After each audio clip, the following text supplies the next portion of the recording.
ಇತ್ತೀಚೆಗೆ ರಾಷ್ಟ್ರ ರಾಜಕೀಯದಲ್ಲಿ ದೊಡ್ಡ ಸಂಚಲನವನ್ನ ಮೂಡಿಸಿರುವುದು ಅಸ್ಸಾಂನ ಮುಖ್ಯಮಂತ್ರಿ ಹಿಮಂತ್ ಬಿಶ್ವ ಶರ್ಮಾ ಅವರ ಒಂದು ಹೇಳಿಕೆ. ಕಾಂಗ್ರೆಸ್ನ ರಾಷ್ಟ್ರೀಯ ಅಧ್ಯಕ್ಷರಾದ ಮಲ್ಲಿಕಾರ್ಜುನ್ ಖರ್ಗೆ ಅವರ ವಿರುದ್ಧ ನೀಡಲಾದ ಈ ಹೇಳಿಕೆ ಈಗ ಭಾರಿ ವಿವಾದಕ್ಕೆ ಕಾರಣವಾಗಿದೆ. ಹೀಗಾಗಿ ಕರ್ನಾಟಕದ ಉಪಮುಖ್ಯಮಂತ್ರಿ ಹಾಗೂ ಕೆಪಿಸಿಸಿ ಅಧ್ಯಕ್ಷರಾದ ಡಿಕೆ ಶಿವಕುಮಾರ್ ಅವರು ಅಸ್ಸಾಂ ಸಿಎಂ ವಿರುದ್ಧ ಗುಡುಗಿದರೆ ಹಿಮಂತ್ ಬಿಸ್ವ ಶರ್ಮಾ ಅವರು ಕೂಡಲೇ ಮಲ್ಲಿಕಾರ್ಜುನ್ ಖರ್ಗೆ ಅವರಿಗೆ ಕ್ಷಮೆಯಾಚಿಸಬೇಕು ಎಂದು ಖಡಕ್ ಆಗಿ ಎಚ್ಚರಿಸಿದ್ದಾರೆ. ಅಷ್ಟಕ್ಕೂ ಹಿಮಂತ್ ಶರ್ಮಾ ಅವರು ಹೇಳಿದ್ದೇನು, ಡಿಕೆ ಶಿವಕುಮಾರ್ ನೀಡಿದ ಎಚ್ಚರಿಕೆ ಏನು, ಈ ವಿವಾದ ಈಗ ಯಾವ ಹಂತಕ್ಕೆ ತಲುಪಿದೆ, ಇದರ ಬಗ್ಗೆನೇ ಒಂದು ವಿಶೇಷ ವರದಿ ಇದೆ, ಬನ್ನಿ ನೋಡ್ತಾ ಹೋಗೋಣ. ಸ್ನೇಹಿತರೆ, ಭಾರತೀಯ ಪ್ರಜಾಪ್ರಭುತ್ವದ ಇತಿಹಾಸದಲ್ಲಿ ರಾಜಕೀಯ ಭಾಷಣಗಳು ಮತ್ತು ವಾಗ್ದಾಳಿಗಳು ಯಾವಾಗಲೂ ಸಾರ್ವಜನಿಕ ಚರ್ಚೆಯ ಕೇಂದ್ರಬಿಂದುವಾಗಿರುತ್ತವೆ. 2026ರ ಅಸ್ಸಾಂ ವಿಧಾನಸಭಾ ಚುನಾವಣೆಯ ಸಂದರ್ಭದಲ್ಲಿ ಕಂಡು ಬರ್ತಾ ಇರುವ ಬೆಳವಣಿಗೆಗಳು ಈ ಪ್ರವೃತ್ತಿಯನ್ನ ಹೊಸ ಎತ್ತರಕ್ಕೆ ಕೊಂಡೊಯ್ತಾ ಇವೆ. ವಿಶೇಷವಾಗಿ ಅಸ್ಸಾಂನ ಮುಖ್ಯಮಂತ್ರಿ ಹಿಮಂತ್ ಶರ್ಮಾ ಅವರು ಎಐಸಿಸಿ ಅಧ್ಯಕ್ಷ ಮಲ್ಲಿಕಾರ್ಜುನ್ ಖರ್ಗೆ ಅವರ ವಿರುದ್ಧ ಬಳಸಿದ್ದಾರೆ ಎನ್ನಲಾದ ಪಾಗಲ್ ಅಂದ್ರೆ ಹುಚ್ಚ ಎಂಬ ಪದ ಮತ್ತು ಅದಕ್ಕೆ ಪ್ರತಿಯಾಗಿ ಕರ್ನಾಟಕದ ಉಪಮುಖ್ಯಮಂತ್ರಿ ಡಿಕೆ ಶಿವಕುಮಾರ್ ಅವರು ತೋರಿಸಿರುವ ತೀವ್ರ ಪ್ರತಿರೋಧವು ದೇಶದ ಗಮನವನ್ನೇ ಸೆಳೀತಾ ಇದೆ. ಸ್ನೇಹಿತರೆ, 2026ರ ಏಪ್ರಿಲ್ ತಿಂಗಳಿನಲ್ಲಿ ಅಸ್ಸಾಂನ 126 ವಿಧಾನಸಭಾ ಕ್ಷೇತ್ರಗಳಿಗೆ ನಡೆಯಲಿರುವ ಚುನಾವಣೆಗಳು ಕೇವಲ ಒಂದು ರಾಜ್ಯದ ಅಧಿಕಾರದ ಹೋರಾಟವಾಗಿ ಉಳಿದಿಲ್ಲ. ಇದು ರಾಷ್ಟ್ರೀಯ ಮಟ್ಟದಲ್ಲಿ ಬಿಜೆಪಿ ನೇತೃತ್ವದ ಎನ್ಡಿಎ ಮತ್ತು ಕಾಂಗ್ರೆಸ್ ನೇತೃತ್ವದ ಐಎನ್ಡಿಐಎ ಮೈತ್ರಿಕೂಟದ ನಡುವಿನ ಅಸ್ತಿತ್ವದ ಸಮರವಾಗಿ ಮಾರ್ಪಟ್ಟಿದೆ. ಏಪ್ರಿಲ್ 9ರಂದು ನಡೆಯಲಿರುವ ಈ ಮತದಾನದ ಪ್ರಕ್ರಿಯೆಯು ಮೇ 4ರಂದು ಫಲಿತಾಂಶ ಹೊರಬೀಳಲಿದೆ. ಈ ಚುನಾವಣಾ ಕಣದಲ್ಲಿ ಹಿಮಂತ್ ಶರ್ಮಾ ಅವರು ಬಿಜೆಪಿಯ ಪ್ರಬಲ ಮುಖವಾಗಿದ್ದು ಸತತ 3ನೇ ಅವಧಿಗೆ ಅಧಿಕಾರವನ್ನ ಹಿಡಿಯಲು ಹಂಬಲಿಸ್ತಾ ಇದ್ದಾರೆ. ಮತ್ತೊಂದು ಕಡೆ ಮಲ್ಲಿಕಾರ್ಜುನ್ ಖರ್ಗೆ ಅವರು ಕಾಂಗ್ರೆಸ್ ಪಕ್ಷದ ರಾಷ್ಟ್ರೀಯ ಅಧ್ಯಕ್ಷರಾಗಿ ಪಕ್ಷವನ್ನ ಮರಳಿ ಅಧಿಕಾರಕ್ಕೆ ತರಲು ಅಸ್ಸಾಂನಲ್ಲಿ ತೀವ್ರ ಪ್ರಚಾರವನ್ನ ನಡೆಸ್ತಾ ಇದ್ದಾರೆ. ಈ ಉನ್ನತ ಮಟ್ಟದ ರಾಜಕೀಯ ಹೋರಾಟವು ವೈಯಕ್ತಿಕ ಟೀಕೆಗಳು ಮತ್ತು ಗಂಭೀರ ಆರೋಪಗಳಿಗಾಗಿ ಹೆಚ್ಚು ಸುದ್ದಿ ಆಗ್ತಾ ಇದೆ. ಇಡೀ ದೇಶದ ರಾಜಕೀಯ ಸಂಸ್ಕೃತಿಯನ್ನ ಪ್ರಶ್ನೆಗೆ ಒಡ್ಡಿದೆ. ಅಸ್ಸಾಂನ ಮುಖ್ಯಮಂತ್ರಿ ಹಿಮಂತ್ ಶರ್ಮಾ ಅವರು ಪ್ರಚಾರದ ವೇಳೆ ಮಲ್ಲಿಕಾರ್ಜುನ್ ಖರ್ಗೆ ಅವರ ಬಗ್ಗೆ ನೀಡಿದ ಹೇಳಿಕೆಗಳು ವಿವಾದದ ಕಿಚ್ಚನ್ನ ಹೊತ್ತಿಸಿದ್ವು. ಕಾಂಗ್ರೆಸ್ ಪಕ್ಷವು ತನ್ನ ಪತ್ನಿ ರಿಂಕಿ ಬುಯಾನ್ ಶರ್ಮಾ ಅವರ ವಿರುದ್ಧ ವಿದೇಶಿ ಪಾಸ್ಪೋರ್ಟ್ ಹೊಂದಿರುವ ಆರೋಪ ಮಾಡಿದ ಹಿನ್ನೆಲೆಯಲ್ಲಿ ಈ ಆರೋಪಗಳನ್ನು ಖರ್ಗೆ ಅವರು ಬೆಂಬಲಿಸ್ತಾ ಇರುವುದಕ್ಕೆ ಶರ್ಮಾ ಕಟುವಾಗಿ ಪ್ರತಿಕ್ರಿಯಿಸಿದ್ರು. ಶರ್ಮಾ ಅವರ ಹೇಳಿಕೆ ಏನು ಅಂದ್ರೆ, ಖರ್ಗೆ ಅವರಿಗೆ ವಯಸ್ಸಾಗಿದೆ, ಆದ್ರೂ ಅವರು ಪಾಗಲ್ನಂತೆ ಹುಚ್ಚನಂತೆ ಮಾತನಾಡ್ತಾ ಇದ್ದಾರೆ. ಯಾರನ್ನಾದರೂ ಮೊದಲು ಕೊಂದ ನಂತರ ಅವರಿಗೆ ಔಷಧ ನೀಡುವಂತಿದೆ ನಿಮ್ಮ ವರ್ತನೆ. ನೀವು ಮೊದಲು ಜನರ ಮೇಲೆ ಸುಳ್ಳು ಆರೋಪವನ್ನ ಮಾಡ್ತೀರಿ, ನಂತರ ವಿದೇಶಾಂಗ ಸಚಿವರಿಂದ ವಿವರಣೆಯನ್ನ ಕೇಳ್ತೀರಿ. ಶರ್ಮಾ ಅವರು ಖರ್ಗೆ ಅವರ ವಯಸ್ಸು ಮತ್ತು ಮಾನಸಿಕ ಸಾಮರ್ಥ್ಯವನ್ನ ಗುರಿಯಾಗಿಸಿಕೊಂಡು ಮಾಡಿದ ಈ ಟೀಕೆಯು ರಾಜಕೀಯ ಘನತೆಯನ್ನು ಮೀರಿವೆ ಎಂಬುದು ರಾಜಕೀಯ ವಿಶ್ಲೇಷಕರ ಅಭಿಪ್ರಾಯವಾಗಿದೆ. ಈ ಹೇಳಿಕೆಯು ಕೇವಲ ಒಂದು ಶಬ್ದಕ್ಕೆ ಸೀಮಿತವಾಗದೆ ದಶಕಗಳ ಕಾಲ ಸಾರ್ವಜನಿಕ ಸೇವೆಯಲ್ಲಿರುವ ಒಬ್ಬ ಹಿರಿಯ ನಾಯಕನ ಅನುಭವ ಮತ್ತು ಸಾಮರ್ಥ್ಯವನ್ನ ಪ್ರಶ್ನಿಸುವ ಮೂಲಕ ಭಾರತೀಯ ರಾಜಕಾರಣದ ಸೌಹಾರ್ದತೆಯನ್ನ ಕೆಡಿಸಿದೆ ಎಂದು ಕಾಂಗ್ರೆಸ್ ಆರೋಪಿಸಿದೆ. ಇನ್ನು ಸ್ನೇಹಿತರೆ, ಶರ್ಮಾ ಅವರ ಹೇಳಿಕೆಗಳಿಗೆ ಅತ್ಯಂತ ತೀಕ್ಷ್ಣವಾಗಿ ಮತ್ತು ವ್ಯವಸ್ಥಿತವಾಗಿ ಪ್ರತಿಕ್ರಿಯಿಸಿದವರಲ್ಲಿ ಕರ್ನಾಟಕದ ಉಪಮುಖ್ಯಮಂತ್ರಿ ಹಾಗೂ ಕೆಪಿಸಿಸಿ ಅಧ್ಯಕ್ಷರಾಗಿರೋ ಡಿಕೆ ಶಿವಕುಮಾರ್ ಅವರು ಕೂಡ ಒಬ್ಬರು. ಅಸ್ಸಾಂ ಚುನಾವಣಾ ಉಸ್ತುವಾರಿಗಳಲ್ಲಿ ಒಬ್ಬರಾಗಿರೋ ಇವರು ಶರ್ಮಾ ಅವರ ಹೇಳಿಕೆಯು ಅಕ್ಷಮ್ಯ ಎಂದು ಪ್ರತಿಪಾದಿಸಿದ್ದಾರೆ.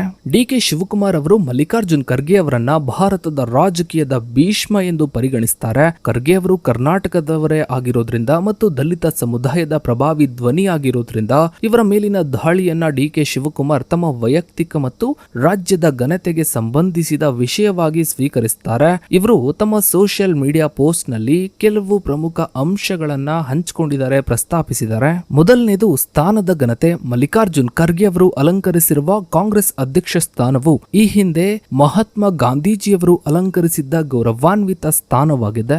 ಎರಡನೆಯದು ಕ್ಷಮೆಯಾಚನೆ. ಶರ್ಮಾ ಅವರು ಮಲ್ಲಿಕಾರ್ಜುನ್ ಖರ್ಗೆ ಅವರಲ್ಲಿ ಮತ್ತು ದೇಶದ ಜನತೆಯಲ್ಲಿ ಈ ಕೂಡಲೇ ತಕ್ಷಣವೇ ಕ್ಷಮೆಯಾಚಿಸಬೇಕು ಎಂದು ಇವರು ಒತ್ತಾಯಿಸಿದ್ದಾರೆ. ಮೂರನೆಯದ್ದು ರಾಜಕೀಯ ಸಂಸ್ಕೃತಿಯ ಕುಸಿತ. ಇಂತಹ ಅವಹೇಳನಕಾರಿ ಭಾಷೆಯ ಬಳಕೆಯು ದೇಶದ ದೇಶದ ರಾಜಕೀಯ ಸಂವಹನದ ಮಟ್ಟವನ್ನ ಕುಸಿಯುವಂತೆ ಮಾಡುತ್ತದೆ ಮತ್ತು ಇದು ಪ್ರಜಾಪ್ರಭುತ್ವಕ್ಕೆ ಮಾರಕ ಎಂದು ಇವರು ಎಚ್ಚರಿಸಿದ್ದಾರೆ. ಡಿಕೆ ಶಿವಕುಮಾರ್ ಅವರ ಈ ನಿಲುವು ಕೇವಲ ರಾಜಕೀಯ ವಿರೋಧವಾಗಿರದೆ ಸಂವಿಧಾನಿಕ ಹುದ್ದೆಯಲ್ಲಿರುವವರ ನೈತಿಕ ಹೊಣೆಗಾರಿಕೆಯನ್ನ ನೆನಪಿಸುವ ಪ್ರಯತ್ನವಾಗಿದೆ. ಇವರು ಅಸ್ಸಾಂನ ಮತದಾರರಲ್ಲಿ ಬಿಜೆಪಿಯ ಇಂತಹ ಸಂಸ್ಕೃತಿಯನ್ನ ತಿರಸ್ಕರಿಸಲು ಕರೆ ನೀಡಿದ್ದಾರೆ. ಇನ್ನು ಸ್ನೇಹಿತರೆ, ಶರ್ಮಾ ಅವರು ಖರ್ಗೆ ಅವರ ಮೇಲೆ ಇಷ್ಟೊಂದು ಕೋಪಗೊಳ್ಳಲು ಕಾರಣವೇನು ಎಂಬುದನ್ನು ಗಮನಿಸಿದ್ರೆ ಅದರ ಹಿಂದೆ ಒಂದು ದೊಡ್ಡ ಹಗರಣದ ಆರೋಪವಿರುವುದು ಕಂಡುಬರುತ್ತೆ. ಕಾಂಗ್ರೆಸ್ ವಕ್ತಾರ ಪವನ್ ಖೇರಾ ಅವರು ಅಸ್ಸಾಂನ ಮುಖ್ಯಮಂತ್ರಿ ಶರ್ಮಾ ಅವರ ಪತ್ನಿ ರಿಂಕಿ ಶರ್ಮಾ ಅವರ ವಿರುದ್ಧ ದಾಖಲೆಗಳ ಸಮೇತ ಗಂಭೀರ ಆರೋಪಗಳನ್ನ ಮಾಡಿದ್ರು. ಖೇರಾ ಅವರ ಪ್ರಕಾರ ರಿಂಕಿ ಶರ್ಮಾ ಅವರು ಭಾರತದ ಪೌರತ್ವವನ್ನ ಹೊಂದಿದ್ದರೂ ವಿವಿಧ ವಿದೇಶಿ ಪಾಸ್ಪೋರ್ಟ್ಗಳನ್ನ ಆಕ್ಟಿವ್ ಪಾಸ್ಪೋರ್ಟ್ಗಳನ್ನ ಹೊಂದಿದ್ದಾರೆ. ಭಾರತೀಯ ಕಾನೂನಿನ ಪ್ರಕಾರ ದ್ವಿಪೌರತ್ವಕ್ಕೆ ಅವಕಾಶವಿಲ್ಲದಿರುವುದರಿಂದ ಇದು ಸ್ಪಷ್ಟ ಕಾನೂನಿನ ಉಲ್ಲಂಘನೆಯಾಗಿದೆ ಎಂದು ಇವರು ವಾದಿಸಿದ್ರು. ಮಲ್ಲಿಕಾರ್ಜುನ್ ಖರ್ಗೆ ಅವರು ಈ ಆರೋಪಗಳನ್ನು ಅತ್ಯಂತ ಗಂಭೀರವಾಗಿ ಪರಿಗಣಿಸಿ ಕೇಂದ್ರ ತನಿಖಾ ಸಂಸ್ಥೆಗಳಾದ ಇಡಿ ಮತ್ತು ಸಿಬಿಐ ಮೂಲಕ ಈ ಬಗ್ಗೆ ಸಮಗ್ರ ತನಿಖೆ ಆಗಬೇಕು ಎಂದು ಗುವಾಹಟಿಯಲ್ಲಿ ನಡೆದ ಪತ್ರಿಕಾಗೋಷ್ಠಿಯಲ್ಲಿ ಒತ್ತಾಯಿಸಿದ್ರು. ತಮ್ಮ ಕುಟುಂಬದ ಗೌರವಕ್ಕೆ ಧಕ್ಕೆ ತರುವಂತಹ ಆರೋಪಗಳನ್ನ ಶರ್ಮಾ ಅವರು ಪಾಕಿಸ್ತಾನಿ ಸಾಮಾಜಿಕ ಮಾಧ್ಯಮಗಳ ಗುಂಪುಗಳಿಂದ ಸೃಷ್ಟಿಸಲಾದ ಸುಳ್ಳು ಕಥೆಗಳು ಎಂದು ತಳ್ಳಿ ಹಾಕಿದ್ರು. ಇನ್ನು ಸ್ನೇಹಿತರೆ, ಶರ್ಮಾ ಅವರ ಪಾಗಲ್ ಹುಚ್ಚ ಎಂಬ ಹೇಳಿಕೆಯನ್ನು ಕಾಂಗ್ರೆಸ್ ನಾಯಕತ್ವವು ಕೇವಲ ಒಬ್ಬ ವ್ಯಕ್ತಿಯ ಮೇಲಿನ ದಾಳಿಯಾಗಿ ನೋಡದೆ ಅದನ್ನು ದಲಿತರು ಮತ್ತು ಶೋಷಿತ ವರ್ಗಗಳ ಮೇಲಿನ ವ್ಯವಸ್ಥಿತ ದಾಳಿ ಎಂದು ಬಿಂಬಿಸಿದೆ. ರಾಹುಲ್ ಗಾಂಧಿ ಅವರು ತಮ್ಮ ಸೋಷಿಯಲ್ ಮೀಡಿಯಾ ಅಕೌಂಟ್ಗಳಲ್ಲಿ ಶರ್ಮಾ ಅವರ ಅವಹೇಳನಕಾರಿ ಭಾಷೆಯು ಕೇವಲ ಖರ್ಗೆ ಅವರಿಗೆ ಮಾಡಿದ ಅಪಮಾನವಲ್ಲ, ಬದಲಾಗಿ ಇಡೀ SC/ST ಸಮುದಾಯಕ್ಕೆ ಮಾಡಿದ ಅಪಮಾನವೆಂದು ತಿಳಿಸಿದ್ದಾರೆ. ದಲಿತ ನಾಯಕರು ಸತ್ಯವನ್ನ ನುಡಿದಾಗ ಬಿಜೆಪಿ ಮತ್ತು RSS ನವರು ಅದನ್ನ ಅವಮಾನಿಸಲು ಟೀಕಿಸಲು ಪ್ರಯತ್ನಿಸುತ್ತಾರೆ ಎಂಬುದು ಇವರ ಪ್ರಮುಖ ಆರೋಪವಾಗಿದೆ. ಪ್ರಧಾನಿ ಮೋದಿ ಅವರ ಮೌನವನ್ನ ಇವರು ಸಮ್ಮತಿ ಎಂದು ಬಣ್ಣಿಸಿದ್ದಾರೆ.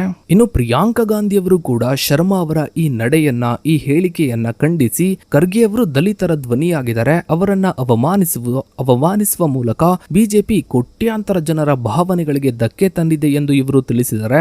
ಕಾಂಗ್ರೆಸ್ ಪಕ್ಷದ ಈ ತಂತ್ರಗಾರಿಕೆಯು ಚುನಾವಣಾ ಸಂದರ್ಭದಲ್ಲಿ ದಲಿತ ಮತಗಳನ್ನು ಕ್ರೋಢೀಕರಿಸುವ ಉದ್ದೇಶವನ್ನ ಹೊಂದಿರಬಹುದು ಎಂಬುದು ಸ್ಪಷ್ಟವಾಗಿ ಗೋಚರಿಸುತ್ತೆ. ಇನ್ನು ಇದೇ ಅಸ್ಸಾಂನ ಚುನಾವಣಾ ಪ್ರಚಾರದ ವೇಳೆ ಮಲ್ಲಿಕಾರ್ಜುನ್ ಖರ್ಗೆ ಅವರು ಬಿಜೆಪಿಯನ್ನ RSS ಅನ್ನ ವಿಷ ಸರ್ಪಗಳಿಗೆ, ವಿಷ ಹಾವುಗಳಿಗೆ ಹೋಲಿಸಿ ಇವುಗಳನ್ನ ಕೊಲ್ಲಲೇಬೇಕು ಎನ್ನುವಂತಹ ವಿವಾದಾತ್ಮಕ ಹೇಳಿಕೆಯನ್ನ ನೀಡಿದ್ರು.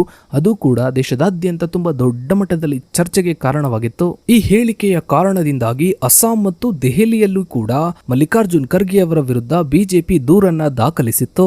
ಇನ್ನು ಈಗ ಈ ವಿವಾದವು ಕೂಡ ಕೇವಲ ಮಾತುಗಳಿಗೆ ಸೀಮಿತವಾಗದೆ ಕಾನೂನು ಮತ್ತು ಪೊಲೀಸ್ ಕಾರ್ಯಾಚರಣೆಯ ಸ್ವರೂಪವನ್ನ ಪಡೆದುಕೊಂಡಿದೆ. ರಿಂಕಿ ಶರ್ಮಾ ಅವರು ಪವನ್ ಖೇರಾ ಮತ್ತು ಇತರ ಕಾಂಗ್ರೆಸ್ ನಾಯಕರ ವಿರುದ್ಧ ಗುವಾಹಟಿಯ ಕ್ರೈಮ್ ಬ್ರಾಂಚ್ ನಲ್ಲಿ ಕ್ರಿಮಿನಲ್ ಮಾನನಷ್ಟ ಮೊಕದ್ದಮೆಯನ್ನ ದಾಖಲಿಸಿದ್ರು.